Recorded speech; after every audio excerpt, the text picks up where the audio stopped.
Olá, eu sou Verusca Goiking e esse é o programa Como Viver de Renda Fixa, com Roberto Indec, analista-chefe da Rico Corretora. Tudo bom, Roberto? Tudo bem? Mais uma vez estamos aqui para responder as perguntas dos nossos leitores. Hoje, excepcionalmente, nós estamos com um programa gravado, porque o Roberto está passeando aí por todo o Brasil, levando conhecimento em finanças pessoais, em investimentos, e não poderia estar com a gente aqui na terça-feira ao vivo, mas nós recebemos muitas perguntas de vocês por e-mail e eu separei algumas para hoje. O Celso Amadeu, ele disse que quer ter uma renda futura de R$5.000 por mês e hoje ele tem 26 anos. Ele busca ter essa renda fixa a partir dos 40 anos. Então, é pouco tempo aí para juntar dinheiro, né? Atualmente, ele tem um pequeno investimento em tesouro direto e algo em poupança. Ele não diz quanto. E, além da possibilidade de poupar até R$200 por mês e, futuramente, ele quer aumentar esses aportes mensais.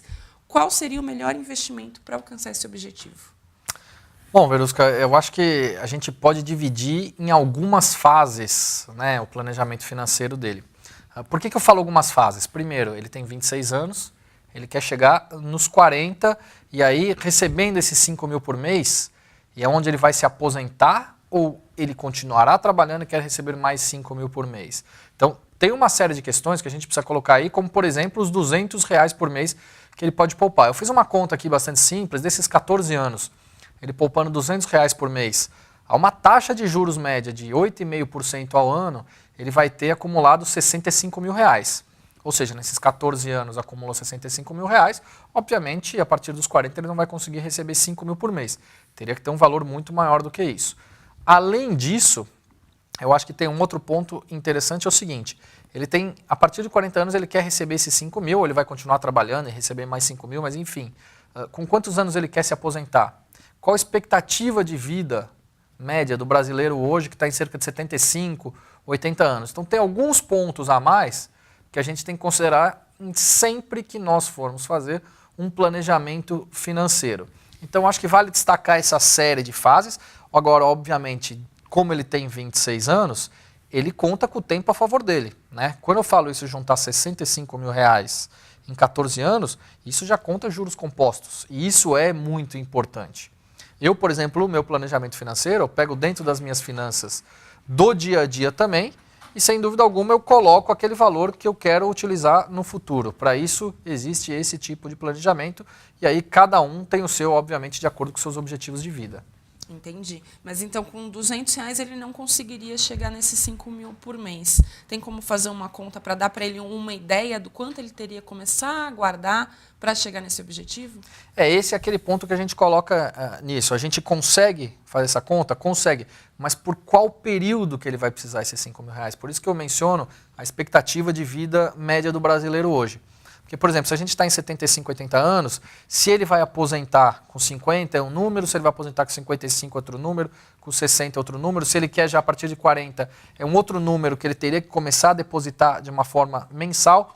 Enfim, cada um, e aí essa pergunta é muito interessante por causa disso, para colocar que cada brasileiro tem um objetivo diferente de vida, tem uma expectativa diferente de vida e trabalha com certos prazos e certo planejamento financeiro. Por isso é interessante essa pergunta. Certo, ele tem aí um objetivo em 14 anos começar a receber esse rendimento, esses juros. Para quem pretende fazer um investimento aí de longo prazo, o que você aconselharia para colocar o dinheiro hoje? Olha, para quem vai fazer aportes mensais e de valores baixos, eu acho que a melhor recomendação hoje são os títulos do Tesouro IPCA, que são aqueles títulos do Tesouro Nacional indexados à inflação. E por que esses são os mais recomendáveis a longo prazo? Por uma série de razões, mas vamos lá algumas. As taxas de administração hoje, por exemplo, para quem vai investir na Rico, né, abre sua conta na Rico, www.rico.com.vc, você vai lá, você tem algumas alternativas de investimento, por exemplo, se clicar em títulos do Tesouro Direto, você tem vencimentos para 2035 e 2045, que são os dois mais longos, né? Então eles são indexados à inflação, eles garantem o poder de compra ao longo do tempo. O que é esse garante poder de compra? Bom, se a inflação subir 10% no ano, como aconteceu lá em 2015, em que a inflação subiu 10,7%, ele vai estar junto com a inflação. Por quê? Porque ele ganhou, quem detinha esses títulos em 2015, ganhou esses 10,7%, mais o prêmio pago pelo governo na época, que estava cerca de 7%, 6%, enfim, estava correndo próximo dessa média. Então, é bom colocar isso para quem olha lá na frente. Taxa de administração baixa, rentabilidade interessante e um título que é indexado à inflação. Certo. E esse tipo de investimento serviria também aqui para o Gilberto Braga. Ele diz que tem 30 anos e disponibilidade para realizar aportes mensais de R$ 850 e que o objetivo é acumular patrimônio e deseja realizar o resgate dentro de 30 meses. Ele tem algumas opções. Não acho que esse seja o mais recomendável, porque a gente está falando aí em 30 meses. 30 meses são 2 anos e meio. Né? Em 30 meses, ou seja, 2 anos e meio, a gente tem outras opções que podem ser mais interessantes. Por quê? Porque ele já sabe quando ele vai precisar resgatar os recursos dele. Aí ele pode escolher, por exemplo, um CDB de banco médio e pequeno, que tem uma rentabilidade interessante e trabalha próximo desse período entre 2 e 3 anos. Ele tem os títulos do Tesouro Selic, que acompanham a variação da taxa de juros do nosso país, apesar dessa queda bem forte dos últimos meses, a expectativa para que continue recuando até a casa dos 7%. Aliás, hoje, no Boletim Focus do Banco Central dessa segunda-feira, que é um relatório de consenso de mercado, trouxe que expectativas para a taxa de juros para o final agora de 2017 está em 7% e não mais 7,25% como era anteriormente mencionado. Anteriormente eu digo na semana anterior, porque toda segunda-feira de manhã é renovado esse relatório. Mas aí você tem essas opções, você tem outras opções, por exemplo, como fundos de investimento. Aí você pode partir para fundos de investimento multimercado, que a gente sempre comenta aqui, e aí dentro desse segmento você tem alguns fundos que são um pouco mais conservadores, outros com perfil moderado e outros até agressivo, ou até para fundos de crédito privado, ou seja, de emissões de empresas que têm trazido também uma rentabilidade interessante ao longo desses últimos meses. Certo. Você citou o CDB de bancos médios. A partir de qual taxa já começa a ser interessante para ele colocar esse dinheiro? Olha, para 2 anos e meio, eu acho que é muito interessante acima de 115% do CDI. Tem alguns que pagam inclusive até 120%, né? E esse percentual do CDI, para quem não sabe, ele acompanha muito a variação da taxa de juros, a Selic do nosso país. Então, por exemplo, ela está em 8,25% ao ano. Quarta-feira passada nós tivemos a redução do Comitê de Política Monetária em 1 ponto percentual, de 9,25 para 8,25. O CDI ele está em 8,14, é sempre uma pequena variação abaixo da Selic, por isso que você vê sempre esse percentual do CDI, percentual do CDI. Se é 100% do CDI, é 100% de 8,14. Então, acima disso, já começa a ficar um pouco mais interessante. Certo. Tem uma pergunta aqui do Fábio. Ele disse que acabou de se aposentar e recebeu uma indenização que está depositada em poupança, mas ele nunca investiu, não tem ideia do que fazer e ele já sabe que a poupança está sendo o pior investimento. Já deve ter assistido aí os nossos programas em que a gente falou sobre esse assunto. Onde ele deve aplicar parte do que ele tem? Ele não informou valores. Ele tem recursos na poupança hoje? Na poupança, acabou de aposentar e recebeu uma indenização.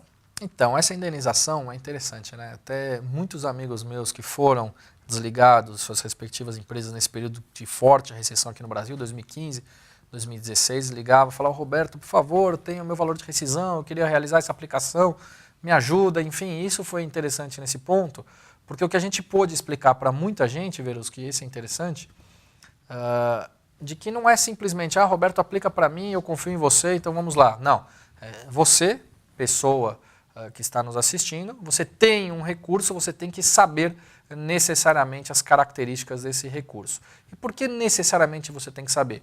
Porque basicamente você tem que saber do seu dinheiro. Você tem que saber onde o seu dinheiro está rentabilizando, de que forma, até porque eu costumo mencionar aqui todos os programas, a todas as terças-feiras, né, Verusca? A gente trabalha em média 8 horas por dia, 40 horas por semana, 160 horas por mês. Disponibilizar 1 horinha para cuidar das suas finanças pessoais, dos seus investimentos por mês é pouco. E tenho certeza absoluta que já é possível ter uma ideia um pouco melhor. E nessa rescisão, especificamente, vai depender muito de qual prazo cada pessoa ela precisa utilizar seus recursos. Como você parte da premissa de que é uma rescisão de trabalho, ou seja, a pessoa está desempregada e ela precisa girar aquele dinheiro no dia a dia, aí você tem algumas opções. Tesouro Selic, liquidez diária, é um produto, um ativo, na verdade, que ele concorre diretamente com a poupança, tem um retorno melhor que a poupança, ou um CDB de banco médio pequeno com liquidez diária, ou tem alguns fundos também mais conservadores, fundos DI, inclusive, que pagam 100%, 101%, 102% do CDI, que é uma taxa interessante.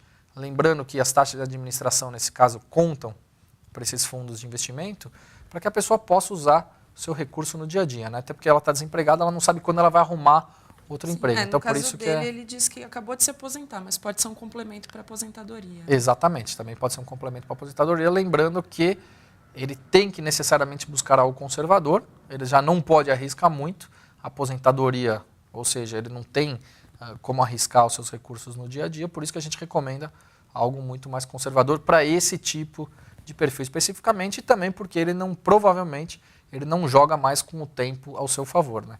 Certo. A última pergunta é do Paulo Francisco. Ele pergunta onde investir R$50 mil e ter uma rentabilidade superior ao CDI e CDB. Então, onde investir R$50 mil para ter algo acima do CDI/CDB? Essa é uma outra pergunta interessante. CDI não é a mesma coisa que CDB, né? Um é certificado de depósito interbancário, que é o CDI, que é aquela que eu expliquei aqui anteriormente, que era uma taxa um pouco abaixo da variação da Selic, que é uma taxinha onde os bancos, para fecharem suas contas no dia a dia, são negociações interbancárias. O CDB é uma modalidade de investimento já tradicionalmente conhecida no nosso país, então sempre que estiver acima de 100% do CDI, naturalmente já começa a ficar uma taxa interessante. Mas leve-se em consideração o quê? Prazo de resgate. Por que isso?